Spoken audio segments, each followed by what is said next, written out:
සාදු සාදු සාදු. තෙරුවන් සරණයි. ධම්සිසිල දායකත්ව ධර්මදේශනා වැඩසටහන් නරඹන රටවාසී ලෝකවාසී ඔබ හැම දෙනාටම සුපින්නතුනි, අදත් සුපුරුදු විදිහටම සූදානම් වෙන්නේ මාවනැල්ල ගිලන් වේක බෞද්ධ රෝහල් මධ්‍යස්ථානයේ පිහිටුවා තිබෙන ධම්සිසිල නාලිකාවේ ප්‍රධාන මැදිරි සංකීර්ණයේ සිට දායකත්ව ධර්මදේශනා තවත් එක් දහම් කතිකාවතක් ඔබ වෙත රැගෙන එන්නට. අද දවසේ මෙම දායකත්ව ධර්මදේශනාව සඳහා බැතිබර දායකත්ව ධර්මයෙන් කටයුතු කරනු ලබනවා. දෙහිමඩුව මාවනැල්ල ලිපිනයෙහි පදිංචි KAG මැණිකේ මහත්මිය, UR පියදාස මහත්මයා සමගින් UR චානක සුපුන් බණ්ඩාර යන පිරිස විසින්. ඔවුන්ගේ දායකත්ව අරමුණු හැටියට සටහන් කර තිබෙන්නේ චානක සුපුන් බණ්ඩාර පුතණුවන්ගේ 27 වෙනි උපන්දිනයට ආශිර්වාද ප්‍රාර්ථනා කිරීම. එහෙමනම් සුපින්නතුනි, අද දවසේ දායකත්ව ධර්මදේශනාව ආරම්භයට මත්තෙන් අප මැදිරියට වැඩමවා වදාළ ශ්‍රී රේවත පිරිවෙන් විහාරවාසී අවසරයි මට නම කියන්නට අරනායක අනෝමදස්සී ස්වාමින්ද්‍රයන් වහන්සේව নমස්කාර පූර්වකව අප මැදිරියට පිළිගනු ලබනවා. සාදු සාදු සාදු. එහෙමනම් සුපින්නතුනි, අද දවසේ දායකත්ව ධර්මදේශනාව ආරම්භයට මත්තෙන් පංචශීලය සමාදන් වීම සඳහා දෙවරක් নমස්කාර පාඨය සත්‍යයනා කරමු. නමෝ තස් භගවතෝ අරහතෝ සම්මා සම්බුද්දස්ස. නමෝ තස් භගවතෝ අරහතෝ සම්මා සම්බුද්දස්ස. නමෝ තස් භගවතෝ අරහතෝ සම්මා සම්බුද්දස්ස. බුද්ධං සරණං ගච්ඡාමි. බුද්ධං සරණං ගච්ඡාමි. ධම්මං සරණං ගච්ඡාමි. ධම්මං සරණං ගච්ඡාමි. සංඝං සරණං ගච්ඡාමි. සංඝං සරණං ගච්ඡාමි. ဒုတိယံ ති බුද්ධං සරණං ගච්ඡාමි. ဒုတိယံ ති බුද්ධං සරණං ගච්ඡාමි. ဒုတိယံ ති ධම්මං සරණං ගච්ඡාමි. ဒုတိယံ ති ධම්මං සරණං ගච්ඡාමි. ဒုတိယံ ති සංඝං සරණං ගච්ඡාමි. ဒုတိယံ ති සංඝං සරණං ගච්ඡාමි. တတိယံ ති බුද්ධං සරණං ගච්ඡාමි. တတိယံ ති බුද්ධං සරණං ගච්ඡාමි. တတိယံ ති ධම්මං සරණං ගච්ඡාමි. တတိယံ ති ධම්මං සරණං ගච්ඡාමි. တတိယံ ති සංඝං සරණං ගච්ඡාමි. တတိယံ ති සංඝං සරණං ගච්ඡාමි. පාණාති පාතා වේරමණී සික්ඛාපදං සමාදියාමි. පාණාති පාතා වේරමණී සික්ඛාපදං සමාදියාමි. අදින්නාදානා වේරමණී සික්ඛාපදං සමාදියාමි. අදින්නාදානා වේරමණී සික්ඛාපදං සමාදියාමි.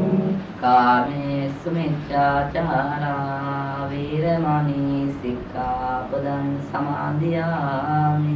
කාමේසු මිච්ඡාචාරා වේරමණී සික්ඛාපදං සමාදියාමි. මුසාවාදා වේරමණී සික්ඛාපදං සමාදියාමි. මුසාවාදා වේරමණී සික්ඛාපදං සමාදියාමි. සුරාමේරය මජ්ජපමාදත්තානා වේරමණී සික්ඛාපදං සමාදියාමි. සුරාමේරය මජ්ජපමාදත්තානා වේරමණී සික්ඛාපදං සමාදියාමි. සාදු සාදු සාදු. සමන්ත චක්කවාලේසු අත්‍රා ගච්ඡන්තු දේවතා සද්ධම්මං මුනි රාජස් සුනන්තු සග්ග මොක්ඛදං ධම්මස්සවන කාලෝ අයං භදන්තා ධම්මස්සවන කාලෝ අයං භදන්තා ධම්මස්සවන කාලෝ අයං භදන්තා නමෝ තස් භගවතු අරහතු සම්මා සම්බුද්දස්ස නමෝ තස් භගවතු අරහතු සම්මා සම්බුද්දස්ස නමෝ තස් භගවතු අරහතු සම්මා සම්බුද්දස්ස ඉද නන්දති පෙච්ච නන්දති කත පුඤ්ඤෝ බයත් නන්දති පුඤ්ඤං මේ කතන්ති නන්දති වියෝ නන්දති සුංගතින් ගතෝ ශ්‍රද්ධා බුද්ධ සම්පන්න කාරුණික ගුණගරුක වාසනාවන්ත පින්වත් පින්වතියනි ඔබ අප මේ සියලුම දෙනා සූදානම් වෙලා සිටින්නේ අප ලෞතර තථාගතයන් වහන්සේ විසින් දේශනා කොට වදාළ ස්වාසුදාසක් ධර්මස්කන්ධයෙන් එක් දහම් පදයක් ශ්‍රවණය කිරීමට අපි පින්වත්නි සියලු දෙනාම දන්න කාරණයක් තමයි මේ ධර්මය දේශනා කිරීමට මත්තෙන් සංවර කරගන්නට ඕන දේවල් පින්වත්නි තුනක් තිබෙනවා. එනම් අපේ මේ සිත කය වචනය යන මේ තුන බුදුරජාණන් වහන්සේ දේශනා කොට වදාලා මේ කය වචනය දෙක සංවර කරගත්තත් පින්වතුනි අපේ මේ සිත සංවර කරගන්නට අපහසුයි කියලා. ඒ මොකද කියනවා නම් පින්වතුනි කය මෙතන තිබිලා ශරීරය වෙන කොහෙවත් තිබ්බට වැඩක් නැහැ. පින්වතුනි කය මෙතන තිබිලා සිත වෙන තැනක තිබ්බට වැඩක් නැහැ පින්වතුනි. මොකද අපි මෙතන ධර්මය අසද්දී බැරේලාවත් අර එළිය පැත්තෙන් සද්දයක් ඇහුනොත් පින්වතුනි සිත කොහෙටද ඇදලා යන්නේ? අර එළියෙන් සද්ද ඇහෙනවා. හිතන පින්වතුනි මොකද්ද එතන උනේ? ආන් එහෙම හිතනවා. එවිට අපිට මේ පින්වත්නි ධර්මයේ ඇසුවත් සිතට ගන්නට අමාරුයි. බුදුරජාණන් වහන්සේගේ කාලේ හිටිය එක් බමුණෝ ඉන්නවා ධර්මයේ අසද්දී සිත එක තැනක තබා ගන්න. එහෙම සිත එක තැනක තබා ගත්ත බමුණු තමයි ධර්මයේ ඇසුව ගමම පින්වතුනි සෝවාන් තත්ත්වයට පත් වෙනවා. බුදුරජාණන් වහන්සේ ඒ ක්‍රම තමයි පින්වතුනි මේ සිත කය වචනය කියන දොර සංවර කරගන්නට ඕනේ කියලා අපිට දේශනා කරවලා. පින්වතුනි මා හිතකේ ගාථාවේ සරල අදහස වන්නේ පින් කරන තැනත්තා මෙලොවදී සතුට වෙනවා. පරලොවදී සතුට වෙනවා. ඒ වගේම තමයි මේ දෙලොවදීම සතුට වෙනවා. ඒ ගාථා පාඨයේ පින්වත්නි සඳහන් වන්නේ කොහෙද කියලා නම් ඔබලා දන්නවා පින්වත්නි මේ ධර්මය බුදුරජාණන් වහන්සේ දේශනා කරපු ඒ ධර්මය පිටක තුනකට බෙදෙනවා. ඒ මොනවද කියනවා නම් සූත්‍ර පිටකය, විනය පිටකය සහ අභිධර්ම පිටකය. මේ තුනෙන් පින්වතුනි සූත්‍ර පිටකය කියන පොත් පහකට බෙදෙනවා. අනිත් පොතේ පින්වතුනි බෙදෙනවා.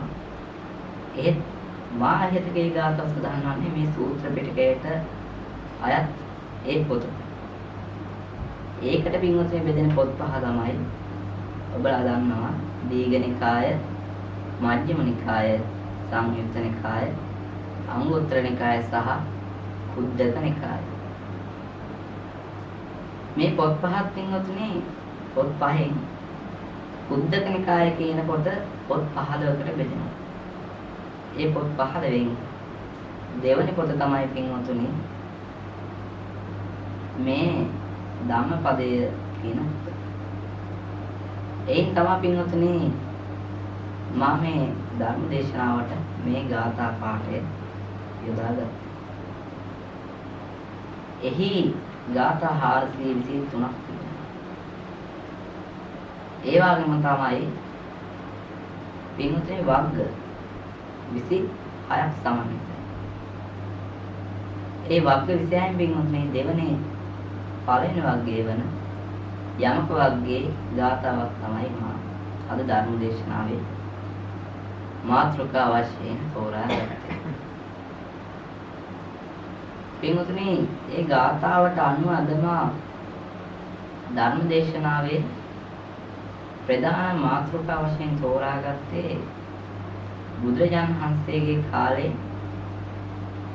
පින්වත්නි දුර සොයාගෙන ගියු මේ සංසාර ගමනේ අගක් කොනක් හොයාගෙන ගියපු එක් පුද්ගලයෙක්. පින්වත්නි බුදුරජාණන් වහන්සේගේ කාලේ එක්තරා පුද්ගලයෙක් සිටිනවා උපසාලහක කියලා.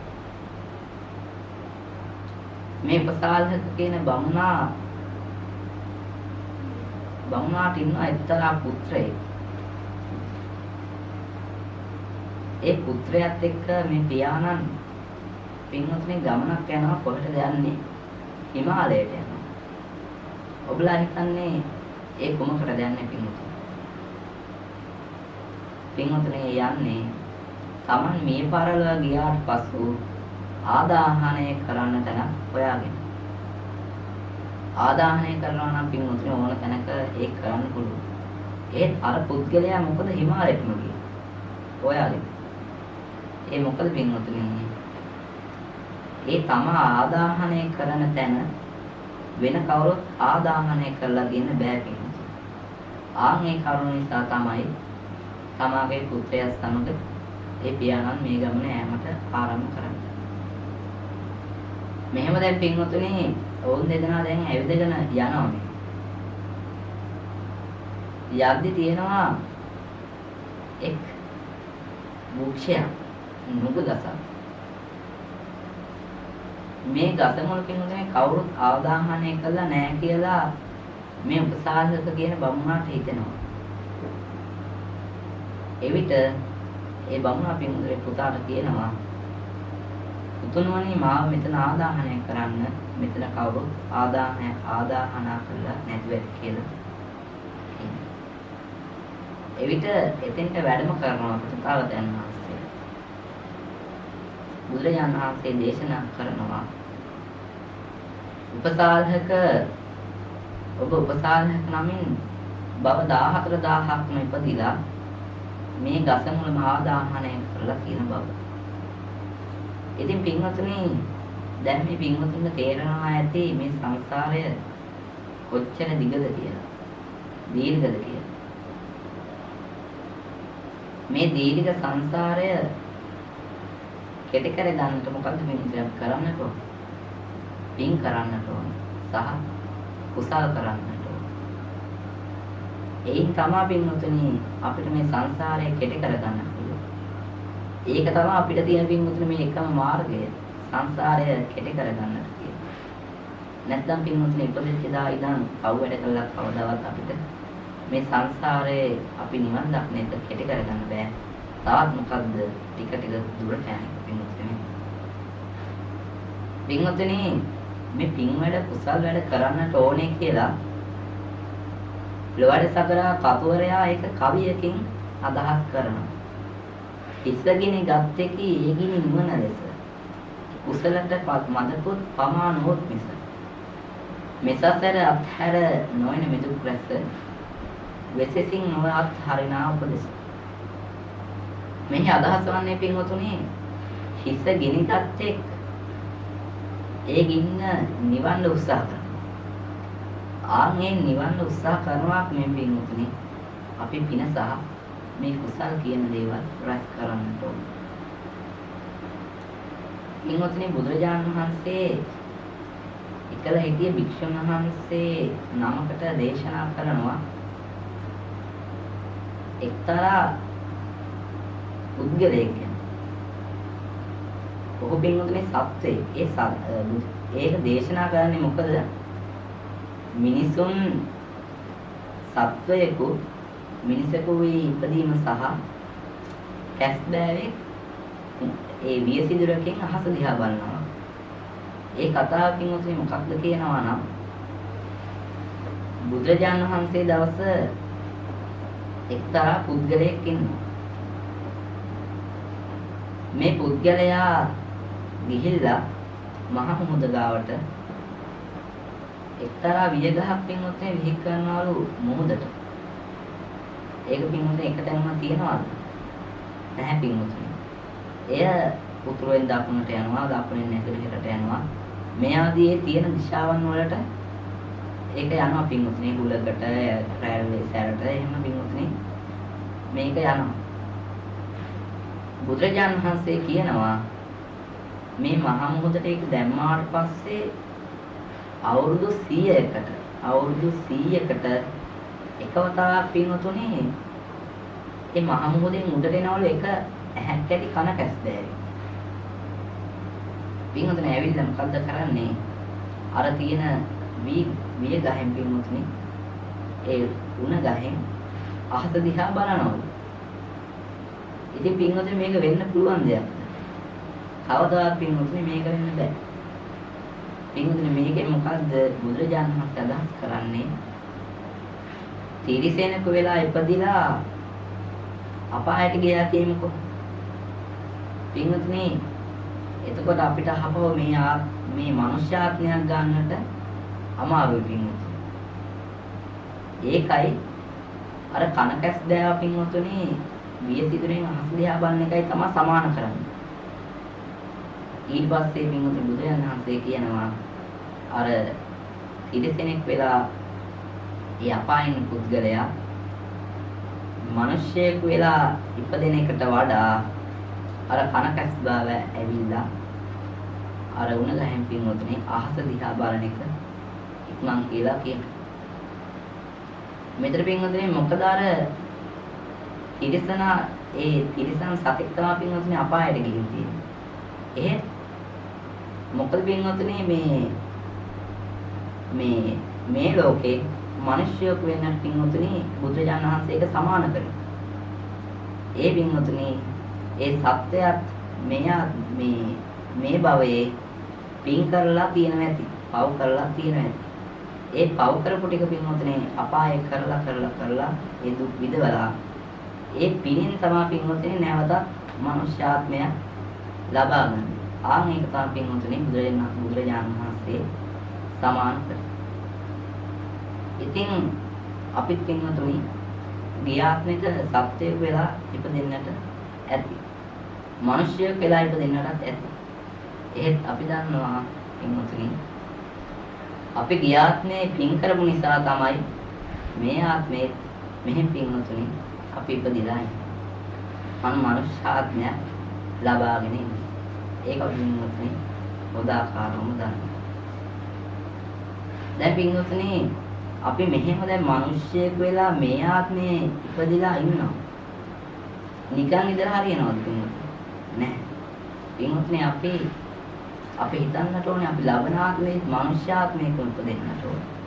අපි කවදාවත් හිතලා තියනවද අපි ලබන ආත්මේ සතෙක් වෙලා ඉපදෙන්නට? මම ලබන ආත්මේ කුරුල්ලෙක් වෙලා ඉපදෙන්නට. එහෙම කියලා පින්වතුනි අපි හිතලා තියනවද? කවදාවත් ලබන ආත්මෙත් අපි මිනිස්සෙක් වෙලා ඉපදෙන්නට ඕනේ කියලා තමයි අපි හිතන්නේ. ඒක ලබා ගන්නට නම් අපි පින්වතුනි හැමදාම හැමතිස්සෙම පින් වැඩ කරන්නට ඕනේ. පින්වතුනි අපි දැන් දැක්කොත් දැන් හැමදාම වගේ පින්වතුනි දකින්නවා අපි ටවුමට ගියා කියමු. ටවුම ඉන්න පැත්තක කකුල් දෙකක් නැති මිනිස්සෙක් හිඟා කන. ඉතින් පින්වතුනි ඒක අපිට කොච්චර දුකක්ද? අපි මොකද්ද කරන්නේ? අපි ගාව තියෙන සල්ලි ටික හරි කඩේට ගිහින් කෑම එකක් හරි ගෙනල්ලා ඒ ඉගන්න අත දෙනවා. අපි පින්වතුනි ඒ කරන ඒ බත් එක දෙන එකෙන් අපිට පින්වතුනි කොච්චර පිනක් ලැබෙන්නේ නැද්ද? ඔබලා පින්වතුනි මෙයා හිතලා බලන්න. ඒ වගේ තමයි ඔබලා හිතන්න පන්සලකට ඇවිල්ලා මලක් පහනක් පූජා කරොත් ඒක කොච්චර පිනක්ද? ඉතින් පින්වතුනි මම මේ ඒක කියේ පින්වතුනි අපි මේ සංසාරේ කෙටි කර ගැනීමට පින් වැඩ කරන්න ඕනේ කියලා. ඒ නිසා අනිත් එක තමයි අපි පින් වැඩ කරාට පස්සේ අපිට එක් දෙවියෝ පින්වතුනි ආරාධනා කරනවා ඒ දිව්‍ය ලෝක වලට එන්නට කියලා. ඒකලා පින්වතුනි බුදුරජාණන් වහන්සේගේ කාලේ එක් නිදාන කතාවක් තිබෙනවා. එයත් මා ඔබලාට පවසන්නම්. පින්වතුනි බුදුරජාණන් වහන්සේගේ කාලේ ඉන්නවා ධම්මික කියලා එක් උපාසකවරයෙක්. මේ උපාසකවරයා හරිම ධනවත්, සිල්වත්, ගුණගරුකයි. ඔහුට ඉන්නවා පිරිමි දරුවන් 7 දෙනෙක් සහ ගැහැණු දරුවන් 7 දෙනෙක්. පින්වතුනි මේ මුළු පවුලම ඒ කියන්නේ දරුවෝ 7 දෙනයි, ස්ත්‍රී දරුවෝ 7 දෙනයි, පිරිමි දරුවෝ 7 දෙනයි, ඊගවට ඒ ධම්මික කියන බමුණයි. ඒ මුළු පවුලම හැමදාම පින් වැඩ කරනවා. ධර්මයේමයි පින්වතුනි හැසිරෙන්නේ. එක් දවසක් දැන් එහෙම ටික කාලයක් යද්දී මේ ධම්මික කියන බමුණා පින්වතුනි රෝගාතුර බවට පත් වෙනවා. අපිට පින්වතුනි මේ ලෝකේ සදාකාලිකව ඉන්න බෑ. අපිට දවසක් මැරෙන්නේ. ඒ දවසේ පින්වතුනි අපි යන්නට ඕනේ. ඒ වගේම තමයි අර ධම්මික කියන මේ බමුණා පින්වතුනි රෝගාතුර බවට පත් වෙනවා. ඔන්න ඊට පස්සේ මරණාසන්න බවටත් පත් වෙනවා. මෙහෙම දැන් මරණාසන්න බවට පත් වුණාට පස්සේ ඔහුට හිතෙනවා මට මෙහෙම දැන් නිකම්ම යන්න බෑ. මං අවසාන වතාවට පිනක් දහමක් කරලා තමයි යන්න ඕනේ කියලා. ඉන්පසු කුමක්ද කරන්නේ?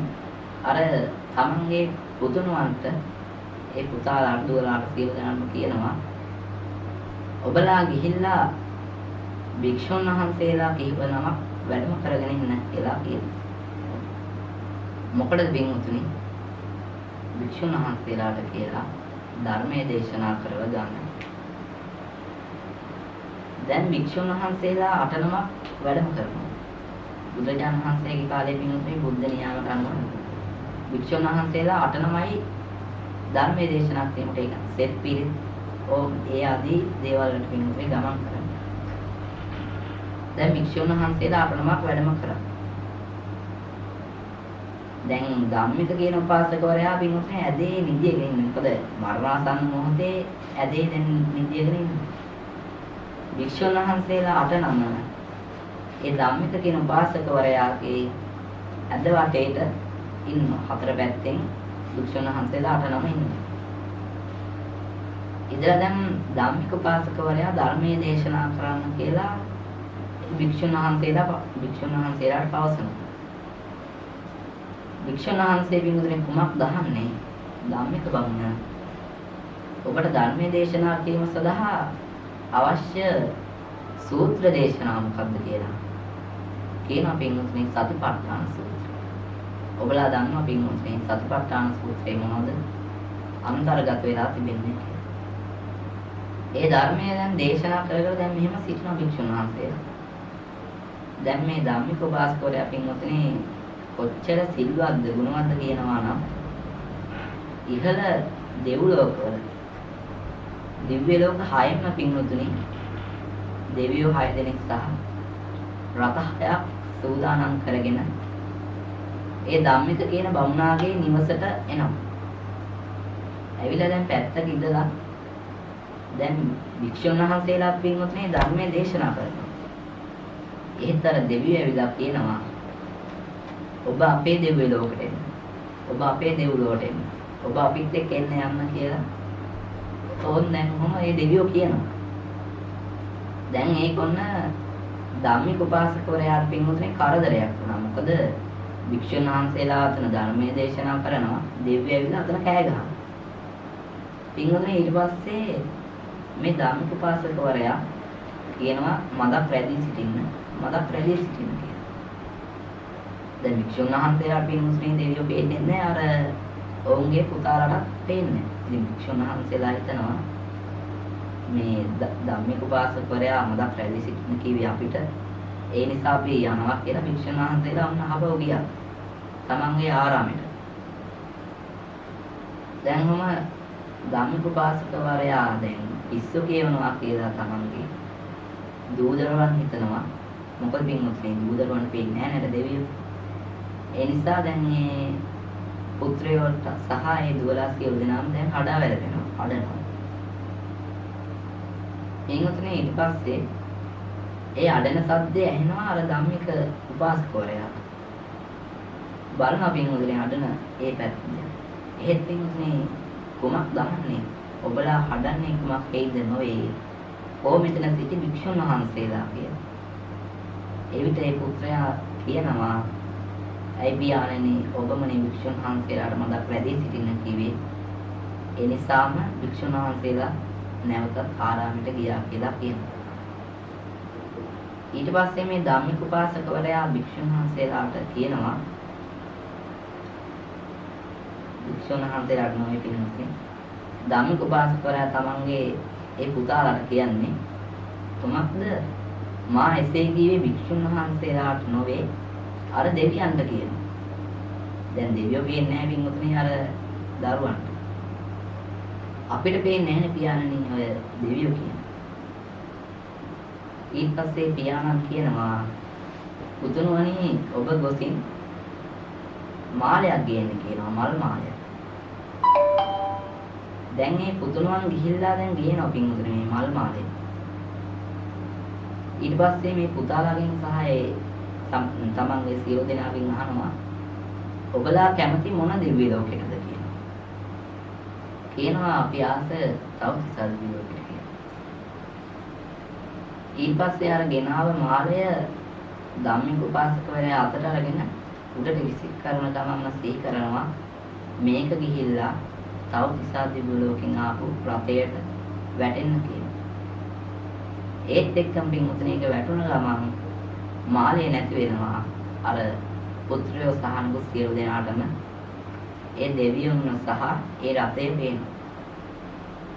දැන් දෙවියෝ ඔක්කොම ටික දැන් පින්වතුනි ඇවිල්ලා දැන් නැවතත් කියනවා පින්වතුනි ඔබ අපේ දෙවියෝ ලෝකෙට එන්න. අපිත් එක්ක එන්න. දැන් මොකද කියන්නේ? ධම්මික උපාසකවරයා කියනවා මා කැමති තවතිසා දිව්‍ය ලෝකයට යන්න. මං එහෙට එනවා කියලා. ඊට පස්සේ පින්වතුනි ධම්මික උපාසකවරයා දෙවිලොව උපදිනවා. ඒ උපදිනවත් එක්කම පින්වතුනි මේ මනුෂ්‍යාත්මේ තිබ්බට වඩා ඒ උපදිච්ච ආත්මේ පින්වතුනි ඊටත් වඩා බෞද්ධ සම්පත් වලින් තමයි ඉපදුනේ. පින්වතුනි දැන් අර මා හිතේ භික්ෂුන් වහන්සේලා ආරාමයට ගිහිල්ලා බුදුරජාණන් වහන්සේම අහනවා මොකද ඔබලා මේ කලින් මාවේ බුදුරජාණන් වහන්සේමයි පින්වතුනි අහන්නේ.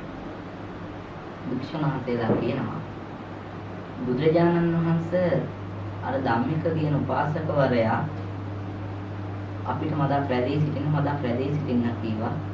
ඒ නිසා අපි නැවත ආරාමයට ආවා කියලා කියනවා. පින්වතුනි ඊට පස්සේ බුදුරජාණන් වහන්සේ දේශනා කරනවා මහණෙනි ඒ ධම්මික උපාසකවරයා කොච්චර පින් කරලා කියනවා නම් ඒ නිසාම තමයි අර දෙව්ලොව වලින් දෙවියෝ ඇවිල්ලා ඔහු එක්කර යන්න ආවේ. ඒ දෙවියන්ට තමයි පින්වතුනි මදක් රැඳී සිටින්න කිව්වේ. මොකද ඒ භික්ෂුන් වහන්සේලා දේශනා කරන ධර්මය අසන්න කියලා පින්වතුනි බුදුරජාණන් වහන්සේ එතන මාහෙතකේ ගාථාවක් කියා ඒ භික්ෂුන් වහන්සේලාට ධර්මයේ දේශනා කරනවා. පින්වතුනි එහෙනම් මාගේ මේ ධර්මයේ මා මෙතනින් අවසන් කරන ධර්ම දේශනාව. අද මේ ධර්ම දේශනාවේ පින්වතුනි ප්‍රධාන දායකත්වයේ දරන්නේ AAD මණිකේ ඒ මෑණියන් සහ VR පියදාස සහ VR චානක සුකුන් බණ්ඩාර කියන මේ පුද්ගලයන් ඒ වගේම මෙහි ප්‍රධාන අරමුණ වී තිබෙන්නේ චානක සුකුන් බණ්ඩාර කියන මේ මෑණියන්ගේ පුතුණුවන්ගේ 27 වෙනි උපන්දිනය වෙනුවෙන් තමයි මේ ධර්මයේ පින්වතුනි දේශනා කරවගත්තේ. එහෙනම් ඔබලා සියලු දෙනාම දැන් සිතා ගන්න මේ ධර්මයේ දේශනා කිරීමේ පිනෙන් ඔබලා නමින් මේ පල්ලවගේ සියලුම දෙනාටමද ඒ වගේම ඒ චානක සුකුම් බණ්ඩාර කියන මේ ඒ තමාගේ මෑණියන්ගේ පුතුණුවන්ටද මේ පින හේතු වේවා වාසනාව වේවා කියලා කවුරුත් කරයක් පවත්වන්න. ඒ වගේම තමයි දැනට සුදියක් වාසය කරන ඔබලා සියලුම දෙනාටමද මේ ධර්මයේ පින හේතු වේවා වාසනාව වේවා කියලා කවුරුත් කරයක් පවත්වන්න. පින්වත්නි මාස්තා දිව්‍යන් පින්වත්නි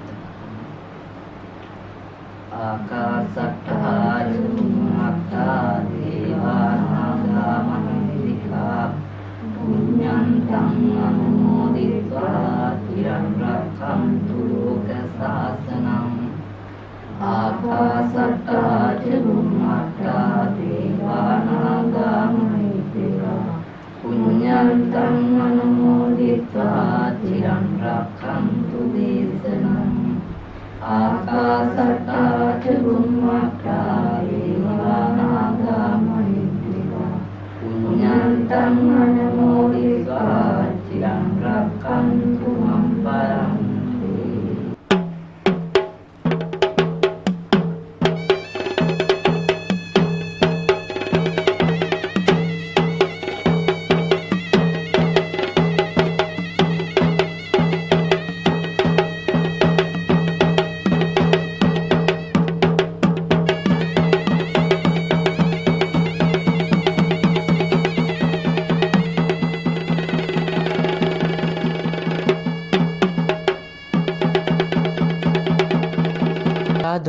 සාදු සාදු.